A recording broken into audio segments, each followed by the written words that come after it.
कचेश्वराच्या पदस्पर्शाने पावन झालेली ही आमची बोटानगरी आणि बोटानगरीमध्ये आपण सगळेजण ग्रामस्थ आज उभे आहोत। आपल्या कचेश्वराचं मंदिर आणि कचेश्वराच्या मंदिरात हा भव्य दिव्य आपण सभा मंडप जो काही बघत आहोत ना, ते आपले सर्वांचे लाडके आमदार किरणजी लहामटे साहेब यांनी भरभरून असा निधी बोटा गावाला दिला आणि त्या निधीतूनच हा सभा मंडप इथे उभे राहिलेला आहे।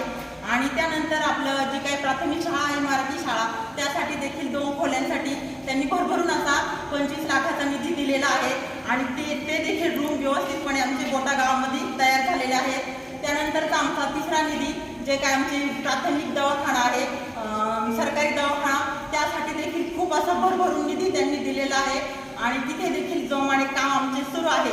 आणि जे काय आमचा माणूभाऊ पंथाचा आश्रम आहे बोटा गावामध्ये, त्यासाठी देखील खूप निधी दिलेला आहे आणि असे आपल्या पाठीशी ते खंबीरपणाने नेहमी उभे असतात। असे नुसते कामच नव्हे